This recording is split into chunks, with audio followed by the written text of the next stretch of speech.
Chapter 9 Global Market Entry Strategies Licensing, Investment, and Strategic Alliances by Madison, Desiree, Sydney, and Madison. The outline of our presentation today is 9-1 Licensing, 9-2 Investment, 9-3 Global Strategic Partnerships, and our conclusion. In Section 9.1, we focused on licensing. Licensing is a business transaction whereby one company allows their protected assets to be used by another company in exchange for some type of compensation. Some advantages and disadvantages. Some advantages for licensing would be the ability to avoid tariffs, quotas, or export fees. Licensees can adapt assets to local taste. Some disadvantages would be limited marketing control, which could potentially reduce returns. Licensees can develop their own know-how and become competitors in the industry. 9.1 Licensing continued. Other type of licensing arrangements. Contract manufacturing. Outsourcing the manufacturing process to local or subcontractor manufacturers. Companies can focus on product design and leave manufacturing to the contractors. Franchising. That is another arrangement.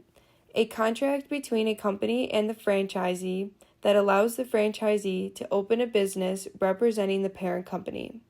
Companies can expand their brand presence through locally owned franchises. Moving on to 9-2, FDI, Foreign Direct Investment, reflects investment flows out of the home country as companies invest in or acquire plants, equipment, and other assets. FDI allows companies to produce, sell, and compete locally in key markets. Investment interest in the BRICS nations is increasing, especially in the automotive industry. FDI can take on many forms, such as a minority or majority shares in joint ventures, minority or majority equity stakes in another company, or acquisition. Some examples of this is Honda built a $550 million assembly plant in Indiana, and Hyundai invested $1 billion in a plant in Alabama. Moving on to joint ventures, a joint venture is an entry strategy for a single target country in which the partners share ownership of a newly created business entity. It can be the only way to enter a market if the government bid award practices favor local companies, if the import tariffs are too high, or if the home country laws prohibit foreign control but permit joint ventures. Some advantages is that joint ventures limit financial risk as well as its exposure to political uncertainty. You are able to learn about new market environments and a synergy of combining different value chain strengths. Some disadvantages is there is conflict between partners, which is often cultural. There's dynamic joint venture partners can evolve into a strong competitor, and there is significant control and coordination cost issues that arise when working with a partner. Some examples on the left, we have Toyota and GM, and then most commonly known, we have Barnes & Noble and Starbucks. Then we have equity stake or full ownership. An equity stake is an investment that if the investor owns fewer than 50%, it's considered a minority, and over 50% stake is a majority. And then there's full ownership. The investor has 100% control, and it can be merging or acquisition of an existing enterprise, or by greenfield investment, which is the startup of new operations. Some advantages include faster expansion into markets, greater control, and higher profits. Some examples here on the right, Home Depot expanded to China. Unfortunately, they later closed these stores due to major cultural differences, such as China did not like Home Depot because they do not have the value of do-it-yourself in big box stores that we do here in the US. However, Home Depot was able to leave a few specialty flooring and paint interior design stores to remain open that brought success. So there are many market entry strategies. One of them would be large-scale direct expansion. This can be good, but it can be expensive, and it is a major commitment of time and energy. Another strategy is investing. So a company investing may start with a minority stake and then increase its stake or its share later on. An example of this would be when Volkswagen made its first investment in Sodka, a Czech Republic auto industry. They started with 31% equity stake in 1991, and in 1995 they went up to 70%.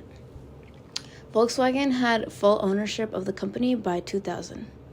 So as a result of this, the company evolved from a regional company to a global one, and selling more than 750,000 cars in 100 countries. Another example of market entry strategy would be acquisition. An acquisition is a market entry strategy that involves investing in assets outside the home country. This can be a faster and less expensive approach to market entry or expansion. For example, Tata Motors is an Indian automotive industry that acquired Jaguar Land Rover, which is a British automaker, for $2.3 billion in 2008. And as a result of this, sales have doubled, new factories have opened, 20,000 new employees have been taken on, and more than $16 billion have been invested into product creation. Another aspect is globalization. So companies realize that they cannot project themselves into emerging markets around the world, so they had to look for new strategies and ways to find their emerging markets. And an example of this would be companies such as Avon uses both acquisition and joint ventures to enter developing markets. Global strategic partnerships include two or more companies working together towards the common goal of providing better products to consumers. Oftentimes, they are also referred to as strategic alliances and strategic international alliances. This entrepreneurial globalization is extremely important to businesses because they no longer have the ability to simply rely on being the best in one specific area, such as technology. They need to have continuous innovation, flexible organizational capabilities, and revised global strategies constantly growing in order to achieve the international success they are looking for. Keeping this in mind, it is important to understand the three main characteristics of strategic alliances, which include independence of participants, ongoing contributions, and shared benefits, which are mutual between customers, competitors, and markets as alliances are formed. Keeping the necessity of these relationships in mind, there are also perceived negatives surrounding such ideas. A primary example of this includes a proposed relationship between Boeing and Japan. When discussed, many said that they believed Japan would take on the partnership, not seeking mutual success, but rather to learn all of the tricks of the trade, so that they might later build and sell their own version without Boeing and eventually become competitors. The steps that they saw Japan taking to complete this task are as follows. Step 1. Outsourcing of assembly for inexpensive labor. Step 2. Outsourcing of low-value components to reduce product price. Step 3. Growing levels of value-added components move abroad. Step 4. Manufacturing skills, designs, and functionally related technologies move abroad. Step 5. Disciplines related to quality, precision manufacturing, testing, and future avenues of product move abroad. Step 6. Core skills surrounding components and complex systems integration move abroad. Step 7. Competitor learns the entire spectrum of skills related to the underlying core competence. Agreements and partnerships are necessary, but tricky. However, licensing, investing, and strategic alliances are beneficial to the economy and cannot be worked around. It is because of this that they must be well thought out in order to benefit all parties involved. Thank you.